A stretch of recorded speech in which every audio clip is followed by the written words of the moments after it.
Eso fue la razón por la cual Eastman Kodak entró en suspensión de pagos. Bueno, fue muy duro para mí tener que despedir a 100 personas cada año.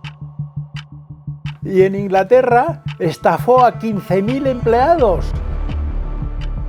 Dije, pero esto es ilegal, no podemos quedar con el fondo de pensiones de los empleados, eso es un latrocinio.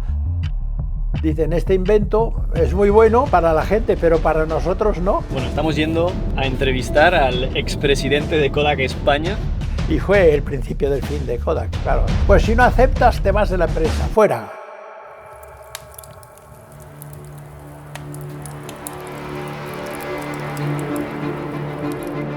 La típica historia que te habrá contado tu profesor de economía sobre Kodak es que inventó la cámara digital, no se reinventó a tiempo, quebró y terminó haciendo impresoras. Pero ¿qué pasaría si esta historia te la contase el expresidente de Kodak España? ¿Cambiarían las razones de su quiebra? Detrás de mí tenemos el antiguo edificio de Kodak España y que se abandonó en 2012 por la suspensión de pagos de la norteamericana Kodak. ¿Pero fue la cámara digital lo que mató a Kodak o fue su mala gestión? Todo esto y más hoy en este canal, en el que descubriremos cómo Kodak presuntamente estafó a más de 1000 empleados españoles.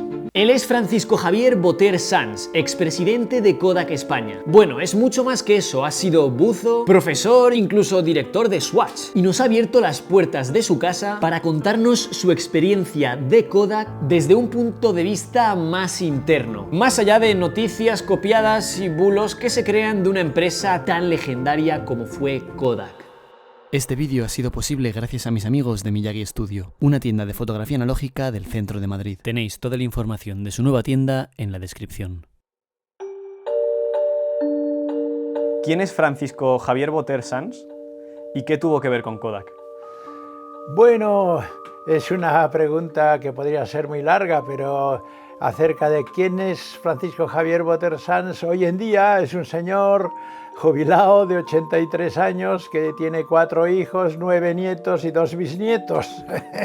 Y por eso me siento muy satisfecho He tenido una vida muy completa en varias empresas, pero sobre todo, claro, la historia en Kodak fue muy interesante, que estuve 32 años en Kodak, o sea que efectivamente fue la mayor parte de mi vida laboral la pasé trabajando para Kodak. Para ponernos en contexto, Kodak fue fundada por George Eastman en 1888 y se convirtió en una de las empresas más influyentes de la industria fotográfica. Introdujo la primera cámara fácil de usar, la Kodak Brownie, en 1900, haciendo que la fotografía fuese accesible para el público general. En ese momento su lema era aprieta un botón y nosotros hacemos el resto. Inventaron la famosa película Kodachrome, que ayudó a popularizar la película a color. Durante décadas Kodak dominó el mercado de películas y cámaras. Literalmente, fueses donde fueses, negocio de fotografía que encontrases, ibas a ver un cartel de revelados Kodak. Básicamente eran los líderes del mercado fotográfico. Su negocio, conseguir que comprases todo el ecosistema de Kodak, que comprases una cámara Kodak a ser posible, usases un carrete Kodak, llevases a revelar a una tienda con control de calidad Kodak y recibieses tus copias en papel Kodak, procesado por Kodak usando químicos de Kodak. Era un negocio redondo. Y recordad esta época porque ahí es donde entra nuestro protagonista, el señor Francisco Javier Boter Sans, expresidente de Kodak España. Javier, tras dejar la carrera de física en su segundo año y probar varios trabajos, decidió apuntarse a la Escuela Oficial de Cine, donde empezó a encauzar su carrera. Y fui a apuntarme en la escuela de cine, dije, afuera de física me voy a hacer cineasta. Y me apunté en técnicas de laboratorio, que fue muy interesante porque aprendí sensitometría, luces, participé en rodajes de prácticas, y en fin, total, me hice un experto en cine. Y entonces vi un anuncio otra vez en la prensa de Kodak que buscaban un técnico de cinematografía. Y joder, me fui, voy a la calle Irún 15, bueno, allí fui. Y me entrevistó el jefe de personal y me pasó a hablar con el presidente. Le caí bien y me dijo, bueno, pues habla con el director de marketing, a ver qué le parece. Y entonces, nada, me contrataron y empecé a trabajar en Kodak como técnico de cinematografía.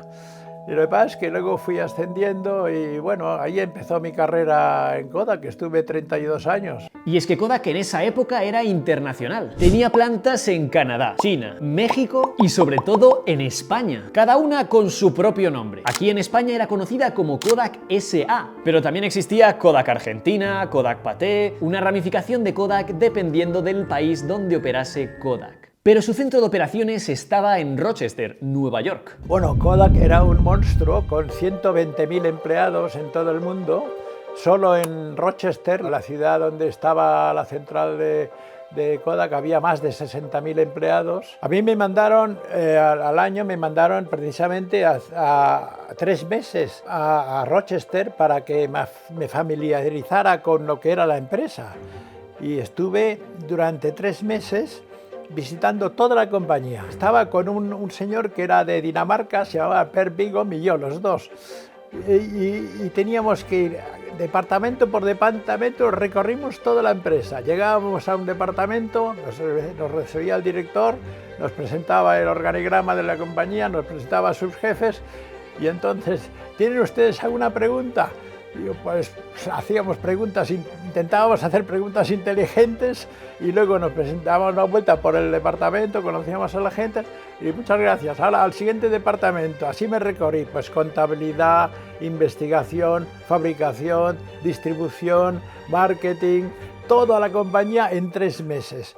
Y fue pues, apabullante, pero bueno, me dio a conocer lo que era la empresa, era increíble. Y es que Kodak contribuyó significativamente al desarrollo de Rochester, Nueva York, a través de la creación de empleo, inversiones en infraestructura, contribuciones filantrópicas y el fomento de la educación y el desarrollo tecnológico. Kodak Park era enorme. La empresa generó empleo masivo, invirtió en instalaciones y donó grandes sumas de dinero. Era la época de la abundancia. Claro, imagínate, la fábrica era tan enorme que había un ferrocarril interno para llevar la mercancía de un edificio a otro.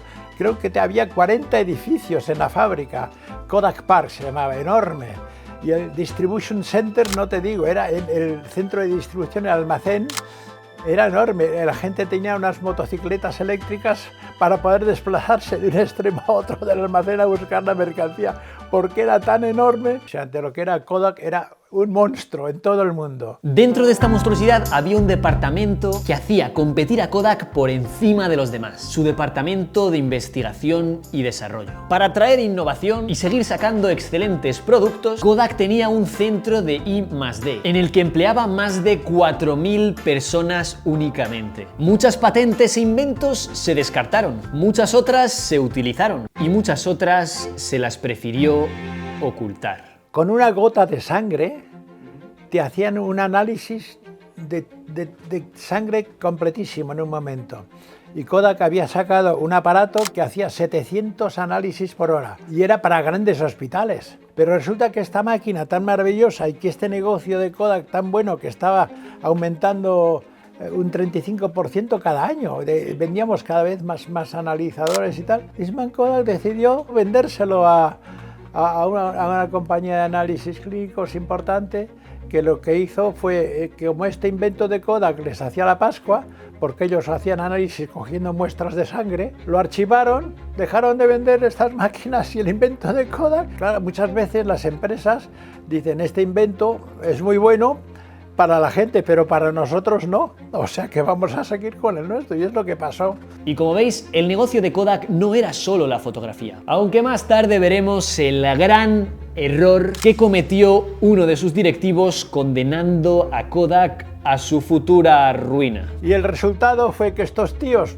que no tenían ni puta idea de lo que era el negocio, vendan ustedes Stirling Winthrop, vendan la compañía de petróleo, vendan Eastman Chemical y concéntrense en el core business de Kodak, que es la fotografía tradicional.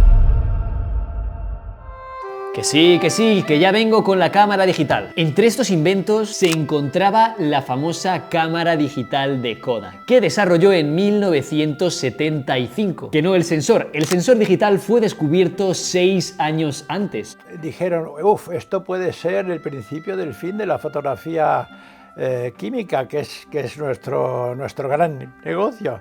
Pero por otro lado, decía, tenemos que aprovecharlo, no podemos dejar olvidar esto. Steve Sasson, ingeniero de Kodak, desarrolló una de las primeras cámaras digitales utilizando estos sensores. Esta cámara se llamaba la Kodak Digital Camera, que sí, habéis visto que no es un nombre hipercreativo. Pero es lo que es, la Kodak Digital Camera. La Kodak Digital Camera pesaba 3,6 kilos. Tenía una resolución de 0,001 megapíxeles. Esa Digicam sí que no la queréis, ¿eh? Esa ya... Las fotografías quedaban guardadas en una cinta magnética digital y cada foto tardaba en guardarse 23 segundazos. Y se podía almacenar un total de 30 fotografías en la cámara. Se decidió fabricar unas cámaras electrónicas, pero solo para fotografía profesional. O sea, y se sacaron, y yo vendí varias, eran unas cámaras bastante grandes, pero claro, tenía que tener un chip muy grande detrás para poder llegar a los 3600 píxeles que eran necesarios para poder tener suficiente calidad. Era el principio de la fotografía electrónica. Pero claro, al cabo de un tiempo las patentes de Kodak se hicieron libres y Sony y otros señores de este mundo pues empezaron a fabricar cámaras electrónicas mucho más baratas y fue el principio del fin de Kodak, claro. El principio de la crisis, ¿no? Espera, ¿pero verdaderamente fue como dice todo el mundo que esta tecnología fue el talón de Aquiles de Kodak o fue otra cosa? Y en Inglaterra estafó a 15.000 empleados y demandaron a Eastman Kodak por 2.400 millones de dólares y Kodak dijo que no tenía dinero. Kodak y las patentes comenzaron con una relación súper bonita y acabaron con una especie de relación tóxica que ahora os comentaré. Eran su reina y luego fueron su ruina. Somos la mejor empresa de Estados Unidos, probablemente del mundo, no tengo datos del resto del mundo, que saca más patentes por empleados en I+D. Y no es el número de patentes, no vamos por el número de patentes, vamos a la calidad de la patente. Y es que Kodak era líder en Estados Unidos en fabricación de película y laboratorios, pero en cámaras competían a unos costes mucho más altos contra empresas japonesas, chinas o alemanas. Durante ese tiempo Kodak siguió investigando tecnologías digitales. Estuvo comprando patentes a toda persona o empresa que tuviese que ver con las tecnologías digitales para de esta forma retrasar la evolución de esta tecnología, que para nada le rentaba en comparación con todo el dinero que conseguía de la rueda de consumo de la fotografía tradicional. Y sí, todo este rally de compra de patentes por parte de Kodak hizo que terminase con más de 1000 patentes, sumando un portfolio valorado en más de 2.000 millones de dólares. Y es verdad que aquí las fuentes eran un poco inexactas de cuántas eran, pero bueno, era muchísimas patentes y muchísimo dinero en el que habían valorado este portfolio. Y sí, es que más adelante veremos cómo las grandes empresas tecnológicas como Apple, Google o Microsoft comenzaron a ahogar a Kodak por conseguir sus patentes a un precio bastante ridículo. Francisco Javier pasó por infinitud de puestos, desde lo más bajo a puestos como presidente de Kodak Irlanda, marketing o terminar en España como presidente de Kodak SA. Era una de las personas que más conocía a Kodak por entonces y conocía la situación en ese momento. Francisco conocía a mucha gente que nosotros no, sobre todo a sus máximos dirigentes en cada época, que regulaba, controlaba y contrataba el consejo de administración de la empresa. Como veremos que cada uno hizo una cosa diferente. Así que comenzamos con Kai Whitmore, el salvador hundido de Kodak. Entonces había un presidente de la compañía que era un tío muy listo, Kai Whitmore, y este vio el peligro de la fotografía electrónica para Kodak y decidió diversificar la empresa. Dijo, bueno, no podemos depender de la fotografía tradicional para sobrevivir, tenemos que entrar en otros negocios. Y entonces Kodak ya tenía Eastman Chemical y Tennessee Eastman y tenía pozos de petróleo. Eastman Chemical, que tenía más de 100.000 productos en su catálogo, entre otras cosas era el fabricante más importante del mundo de vitaminas. Entonces decidió además Whitmore comprar una compañía de farmacéutica y compró Stirling Winthrop. Era el fabricante más importante del mundo de paracetamol, con fábricas en Irlanda, las mayores fábricas del mundo las tenía en Irlanda por motivos fiscales, claro, y también compró una fábrica de disquetes. Por esta época Kodak tenía a Kai Whitmore al frente, y este decidió ponerse a diversificar los activos de la empresa, y endeudó a la empresa bastante, cosa que no encantaba a sus inversores. Pero este señor tenía una visión, y era que Kodak no dependiera únicamente de la fotografía tradicional. Entonces tenía el 30% del negocio era fotográfico, el 30% era químico, de petróleo y productos químicos, el 30% era farmacéutico y lo demás era otra serie de cosas. Y entonces este hombre dijo, bueno, ahora, si el negocio de fotografía se hunde, tenemos otros 3 negocios muy importantes, Kodak seguirá sobreviviendo. Pero entonces resulta que el consejo de administración de Kodak, en donde había sobre todo banqueros e inversores a largo plazo, vio que este hombre se había endeudado un poco para comprar, sobre todo para comprar Stirling Winthrop, que además tenía una compañía de productos de limpieza. Y entonces dijeron, bueno, vamos, le echaron a este hombre, a Whitmore, que era el tío que iba a salvar a Kodak. Pero lo echaron. Y es que Whitmore lo tenía, había visto el futuro, iba a ser su salvador. Pero al final todos dependemos de alguien. Y el consejo de administración, dudoso de la gestión de Whitmore y sus deudas, decidió apartarlo. Un presidente que había conseguido poner en marcha un plan de diversificación en Kodak y que su gran rival japonés también comenzó a hacer. Y tras él trajeron a un experto en teléfonos móviles que le daría una vuelta a los planes de Whitmore. George M.C. Fisher, el engañado. Y se trajeron al que era presidente de fabricantes de teléfonos norteamericanos, a Jerry Fisher, y dijo, este que entiende de electrónica y de teléfonos, pues que venga y que no sé, ayude a entrar en el mundo de la fotografía electrónica. Y este Jerry Fisher estaba completamente despistado y entonces contrató a unos analistas que le hicieran un análisis de toda la empresa y qué es lo que tenía que hacer. Y entonces estos mandaron a unos chavales de 20 años que acababan de salir de la universidad para analizar todas las cuentas de Kodak y ver qué es lo que tenía que hacer Kodak. Y el resultado fue que estos tíos, que no tenían ni puta idea de lo que era el negocio, le dijeron a Kodak, hemos examinado las cuentas y donde realmente gana dinero Kodak es en la fotografía tradicional. Eso es el core business de Kodak. Vendan ustedes Stirling Winthrop, vendan la compañía de petróleo, vendan Eastman Chemical y concéntrense en el core business de Kodak, que es la fotografía tradicional. Y este idiota de Fisher les hizo caso. Fisher, según Francisco Javier, engañado por unos consultores, decidió deshacer todas las compras de Whitmore y toda la diversificación que había comenzado a realizar, y comenzó a concentrarse nuevamente en la fotografía tradicional. Pero claro, ¿qué habían visto estos consultores tan obvio, pero con tan poca visión de futuro? En esa época Kodak estaba en su pico de ventas de productos analógicos, con minilabs y revelados en una hora, Kodak Express y toda la experiencia que suponía entrar a comprar productos Kodak. Era una rueda infinita de consumibles fotográficos. Y sí, Fisher no es que no tratase de meterse en la fotografía digital, lo hizo y lo intentó, como habían estado haciendo hasta entonces, con artículos sencillos y publicidad masiva. Cogió el modelo de carrete y la máquina de fotos y lo trasladó sin más al mundo digital, creando el Photo CD, un dispositivo que grababa las imágenes en un disco y que luego se enchufaba a la tele o al ordenador. El proyecto debía generar una facturación de 600 millones de dólares y un beneficio de 100 millones. Y sí, los consumidores estaban hartos y no estaban dispuestos a pagar, teniendo ya sus cámaras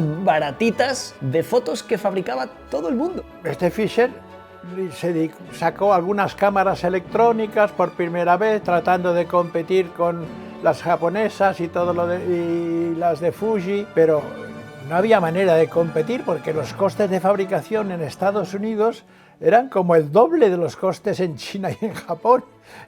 Y claro, la gente se compró cámaras pues japonesas y chinas y de otras marcas, pero el negocio de las cámaras electrónicas de Kodak pues fue un bastante fracaso. No podían hacer competencia a otros fabricantes. Eran los reyes del I+D, del papel, de la fotoquímica, pero la fabricación de cámaras hizo a Kodak un agujero enorme ante sus competidores internacionales.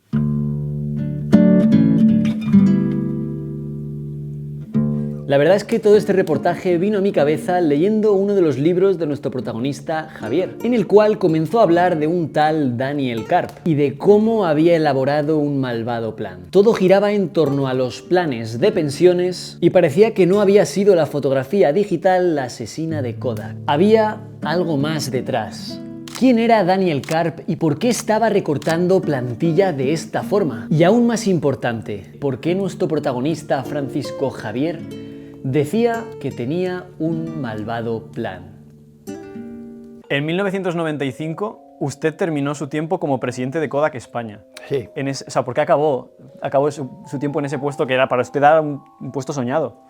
Sí, era mi puesto soñado. Estuve 4 años de presidente de Kodak España y tenía un sueldazo, un sueldo bueno, tenía un coche muy bueno, tenía chofer, me habían invitado a visitar la Casa Real, conocí a Juan Carlos, yo qué sé, era un señor importante.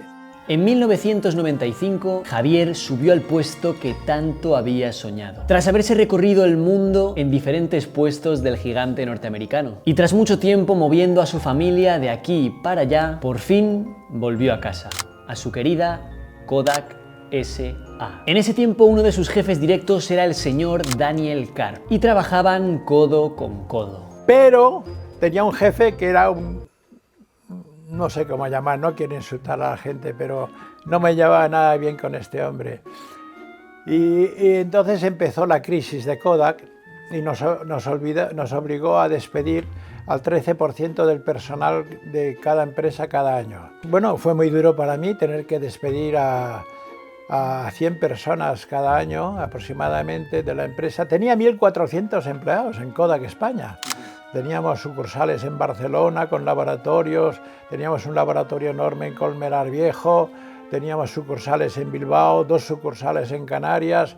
O sea, Kodak, que era España, era una gran empresa, tenía 1.400 empleados, ¿no? Pero entonces, con los despidos, este hombre Karp, que era mi jefe, el director general de Eastman Kodak en Europa, dijo, joder, pero ¿por qué en España hay que pagar 45 días por año trabajado a la gente que despedís?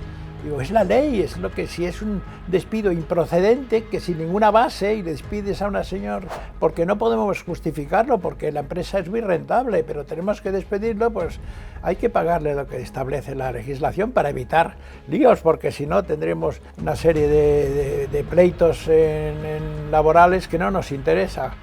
Pues entonces hay que hacer algo, esto no puede ser, es demasiado dinero. En Francia se paga 30 días, en Estados Unidos 12 días, ¿y por qué tenemos que pagar 45 días por año trabajado en España? Digo, es la ley. Pues nada, pues vamos a quedarnos con su fondo de pensiones. Vamos, el dinero que está ahí aparcado para ellos, para el día que se jubilen, nos lo quedamos. Dije, pero esto es ilegal, no podemos quedar con el fondo de pensiones de los empleados, eso es un latrocinio. Pues hay que hacerlo, no puede ser. Pues ahí me peleé yo con Karp y dije, pues si no aceptas te vas de la empresa, fuera. Me despidió y tuve un despido peleándome bastante tiempo, al final me dieron una buena indemnización, pero se quedaron con mi fondo de pensiones y de ahí empezó mi pelea con Eastman Kodak para recuperar el fondo de pensiones. Me lo han robado todo. Y bueno, me habían robado a mí y a otras 1.000 familias. Y es que Daniel Karp durante esa época ascendió al máximo cargo de la compañía, a presidente de Eastman Kodak, un puesto que ocupó del año 2000 al año 2005. Un año completo de despidos, caídas de las cuentas de resultados y sobre todo el ascenso definitivo de la fotografía digital. Era el comienzo del final. No sé exactamente la razón, pero yo creo que el Consejo de Administración vio las chapuzas que había hecho y decidió cargárselo y traer a otro presidente, ¿no? Daniel Karp es apartado del máximo cargo de la compañía, dejando el puesto a un español. Desde entonces vino Pérez, que era un español, y otros con los que yo he mantenido correspondencia, pero han dicho que no podían hacer nada, que era un tema que tenía que resolverse en los tribunales, que no sé qué. Sí, era un español. Y vaya la que tuvo que afrontar nuestro siguiente presidente de Kodak.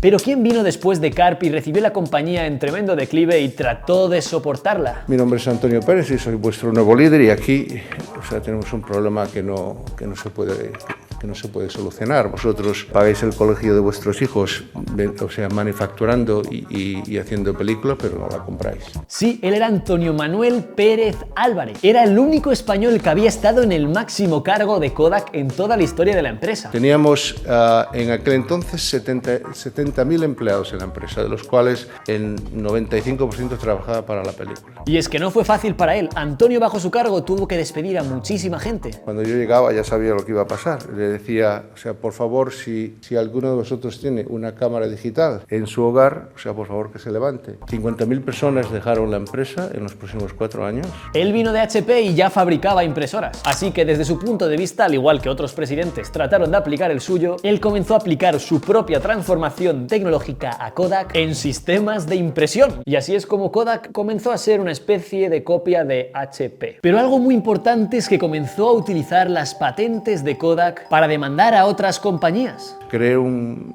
grupo legal dedicado a las patentes y empezamos a cobrar royalties y empecé a llamar a CEOs que los conocía bastante bien, Motorola, Sony, y les llamaba uno a uno y les decía, pues es que me debes algo de dinero y esto no es una cena. Muchas les salieron bien, pero muchas otras les salieron mal. Nosotros hemos inventado las cámaras digitales, nosotros tenemos miles de patentes, o sea que cualquier empresa que haga imágenes digitales le convendría hablar con nosotros. ¿Conoce usted a Antonio Manuel Pérez Álvarez? Pérez, sí. Siguió con la fotografía tradicional hasta que vino la debacle de Inglaterra en el año 12, creo que fue cuando Kodak dijo que no podía pagar esos 2.400 millones de dólares. Y hasta entonces iba sobreviviendo y despidiendo gente todos los años en todo el mundo. En enero de 2012, Kodak es demandada por sus pensionistas de Reino Unido. A la empresa liderada por Antonio se le venía el mundo encima. No somos una empresa antigua. El número de retirados que tenemos en los Estados Unidos es 4 veces el número de los empleados. Esto nos cuesta 300 millones cada año. Tras la empresa tener que gestionar todas las pensiones en Estados Unidos, el fondo de pensiones inglés les lleva a los tribunales, pidiéndole 2.800 millones de dólares. Yo, como le digo a los inversores, esto se acabará un día. Los seres humanos se mueren.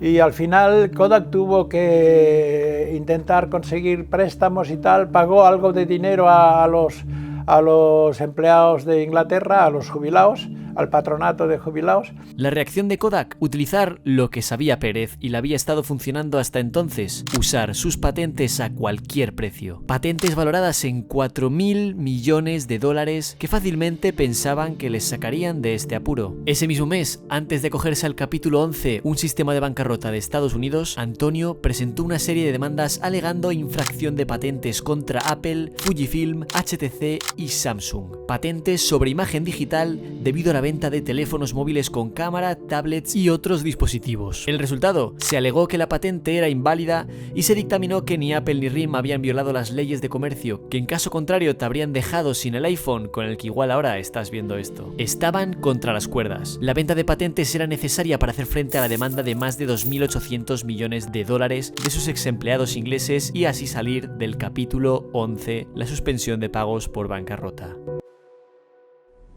Good morning. I would like to take this time to answer a few important questions about Kodak in light of our decision to file for reorganization. En esta época Kodak había seguido innovando, gastando hasta 500 millones de dólares al año en I+D. En 2012 Kodak había acumulado 22.000 patentes. De 2003 a 2011, la concesión de licencias de propiedad intelectual a otras empresas le había reportado más de 3.000 millones de dólares. En este momento, Intellectual Ventures y RPX formaron un superconsorcio formado por todas las empresas tecnológicas que les podían interesar las tecnologías de Kodak. Kodak tenía una sola opción. A mediados de diciembre vendió su su cartera de imágenes digitales e impresión y una licencia para todas las patentes restantes al superconsorcio por un total de 525 millones de dólares. Kodak también tendría que aceptar abandonar todos los casos legales que había estado llevando hasta ahora contra los miembros de este consorcio. Este dinero era una ínfima parte de lo que esperaba recaudar, pero por lo menos había llegado la paz de las patentes. Pero, ¿y sus pensionistas de Reino Unido? Había una deuda millonaria que no podía saldar. Y al final llegó a un acuerdo y transfirió todo el negocio fotográfico de Eastman Kodak en todo el mundo al patronato de jubilados ingleses. Y se creó una nueva empresa que se llamó Kodak Alaris, que es la que se quedó con el negocio fotográfico de Kodak en todo el mundo. Y Eastman Kodak se quedó con artes gráficas, no sé si radiografía y cinematografía. Pero todo el negocio fotográfico se lo traspasó a la nueva empresa de los jubilados ingleses, Kodak Alaris, en todo el mundo. Kodak vendió a su fondo de pensiones británico y mayor acreedor sus negocios de Personalized Imaging y Digital Imaging por 650 millones de dólares, con lo que podría salir de la bancarrota. Kodak no les dio dinero a sus jubilados, sino un negocio para poder financiarse y salir adelante. Debido a ello, KPP o Kodak Pension Plan se comprometió y retiró la demanda de 2.800 millones de dólares que había interpuesto contra Kodak. Nuestros planes para el 2012 estamos dentro del, están tracking, very well. Y la verdad es que sí, Kodak quebró con él, pero no huyó de su puesto como habrían hecho otros, sino que se mantuvo en la compañía hasta que saneó las cuentas y pudo volver de la bancarrota en 2013 con una nueva y completamente renovada Kodak. Que no huyó de su puesto, eso me parece. Sí, bueno, porque él de alguna forma pues se consideraría un poco responsable de todo lo que estaba pasando. Era una buena persona, Pérez, vamos, yo le conocí también. Tras toda la reestructuración y mano de hierro de Manuel Pérez, Kodak no quiebra por su gestión. Kodak quiebra por algo mucho más grave que se había hecho años atrás: el plan de pensiones y el malvado plan que presuntamente había elaborado Karp para hacerse con ellos. Y en Inglaterra estafó a 15.000 empleados, quedándose con su fondo de aportaciones a su fondo de pensiones durante 10 años. Y eso fue el principio del hundimiento de Kodak, porque al final en Inglaterra estaban externalizados los fondos y había un patronato y demandaron a Eastman Kodak por 2.400 millones de dólares, que era una pasta gansa, sigue siendo. Y Kodak dijo que no tenía dinero, no podía pagar 2.400 millones de dólares. Y entonces entró en suspensión de pagos. Eso fue la razón por la cual Eastman Kodak entró en suspensión de pagos, porque Karp decidió quedarse con los fondos de pensiones de 15.000 empleados que tenía en Inglaterra. Pero tenía 3 fábricas, unos almacenes tremendos y tal, pues estafó a 15.000 personas allí. ¿Por qué en Reino Unido sí se les hizo caso, pero en España al final seguís en esta lucha, ¿no? Porque tú al final eres el presidente de la Asociación de Exempleados de Kodak. Bueno, la razón fue que en Inglaterra sí habían externalizado los fondos de pensiones y había un patronato en el cual participaba el empleado más antiguo de la empresa, el presidente de la compañía, el presidente del banco en donde estaba depositados los fondos. Y ese patronato era el que administraba los fondos de los empleados, de los jubilados, de los futuros jubilados. Y era un patronato independiente. Pero ¿cuál era la diferencia en tener los fondos de pensiones dentro de la empresa o externalizados? ¿Por qué hacía Javier tanto hincapié en esta parte? ¿Qué era eso tan importante y qué diferencias hubo en España? Y es que había habido un caso hace poco con este tema de las pensiones internalizadas en la empresa, que obligó a Europa a cambiar algunas leyes laborales, como el caso de Robert Maxwell. Además había habido un caso muy conocido entonces, que era el de Robert Maxwell, que era el presidente de News of the World, no sé si recordáis. Este hombre era multimillonario de origen checoslovaco y era el presidente de News of the World, era el periódico más importante, y el de Mirror y varios periódicos ingleses. Y estaba pasando mal, se había metido en negocios donde había perdido dinero y entonces decidió hacer lo mismo, a quedarse con el fondo de pensiones de sus empleados, que era 100 y pico millones, para quitarse de deudas. y al final se retiró a su yate, que tenía un yate muy grande en Canarias, y ahí se ahogó, dicen que se ahogó. Y recuperaron un cadáver al cabo de unos días. Y yo sospecho que ese hombre a lo mejor se fue a Argentina con los millones que le quedaba, pero en fin, ese hombre dicen que se ahogó en las Islas Canarias en su yate. Y es que entre este y muchos otros casos que había habido en la época sobre apropiaciones indebidas de fondos de pensiones por parte de los grandes empresarios, la Unión Europea decidió sacar una directiva. Ya comenzaba el mercado común europeo y sacaron una directiva diciendo que las empresas que tenían reservas de pensiones tenían que externalizarlas, nada de tener el dinero en las cuentas internas y que hubiera peligro otra vez de que un señor como Maxwell o otra empresa se quedara con los fondos de pensiones de la compañía. Y entonces esa directiva obligaba a España, también le daban 36 meses para que todas las empresas españolas que tenían fondos de pensiones tuvieran que externalizarlas en una compañía de seguros o en una financiera. Pero aquí varios protestaron, porque dijeron, bueno, es que si nos quitan las reservas de pensiones, la empresa se descapitaliza y el valor de las acciones va a bajar, no nos interesa y tal. Y hablaron con el gobierno, entre otros Botín, porque Botín tenía también muchos empleados con un fondo de pensión importante. Y sí, es que las empresas con este dinero podían hacer crecer su valor y de esta forma atraer a más inversores, porque tenían más dinero en sus cuentas, aunque verdaderamente era un dinero que no era suyo, ya que provenía de unas aportaciones que hacían regularmente sus empleados, también llamado fondo de pensiones. Y el gobierno entonces accedió y sacó una ley dando hasta 2002 para que se externalizaran los fondos. Daba más de 10 años a las empresas en vez de los 36 meses que ponía la directiva. Y gracias a eso, pues Kodak dijo, pues si tenemos hasta 2002, pues no externalizamos. Nos quedamos con el fondo de pensiones de los empleados dentro y despedimos a los empleados y nos quedamos con su fondo de pensiones. Y cogían y traspasaban el dinero del fondo de pensiones a la cuenta de indemnizaciones, con lo cual, si a un señor le daban, por ejemplo, 30 millones de pesetas de indemnización, pero tenía 12 millones en el fondo de pensiones, en realidad el coste de la compañía era mucho menor. Y estafaron a más de 1000 empleados, así. Básicamente, hasta que no externalizaron los fondos de pensiones en el 2002, Kodak podía hacer prácticamente lo que quería con ese dinero. Hasta 2002, cuando tuvieron que externalizar el dinero que había, pero todos los que habían despedido entre el año 80 y tantos y en el año 2002, pues los habían estafado, y son, entre otros, a mí. Básicamente te despedían y te pagaban con tu propio dinero de la jubilación, dinero procedente de tu fondo de pensiones. Y al final este esquema tampoco se podía sustentar, porque la empresa y sus empleados iban cada vez a menos. Entonces no podían pagar tu plan de pensiones con el plan de pensiones de otro, que la verdad que todo esto me suena de algo. Me lo han robado todo.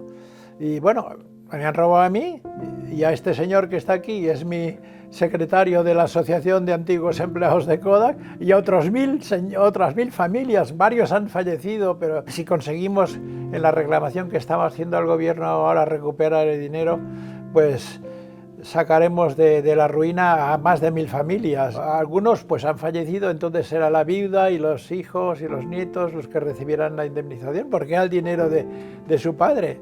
Y estamos en esta lucha ahora mismo. Y es que al final la verdadera razón de la quiebra de Kodak podríamos decir que sí, fue no diversificar. Pero lo que hicieron con la cámara digital fue lo que Superman hizo con la kriptonita. Esto es una cosa muy peligrosa, nos va a afectar, la vamos a poner en el Polo Norte y a ver si no la encuentra nadie, que los malos que no la encuentren. Yo creo que Kodak hubiera podido sobrevivir con el plan de Whitmore de diversificar si hubiera seguido con Eastman Chemical, Stirling Winthrop, la compañía de productos de limpieza, y los disquetes Verbatim, que eran de Kodak también. Aunque el negocio fotográfico hubiera descendido, Eastman Kodak hubiera seguido siendo una gran empresa mundial con todos esos negocios, y lo era, ¿no? Es una pena que hayamos empezado tarde. Si la empresa hubiera hecho esto 15 años antes, esto hubiera sido facilísimo. Imagínate ser el fabricante más importante del mundo de paracetamol. Ahí se equivocaron.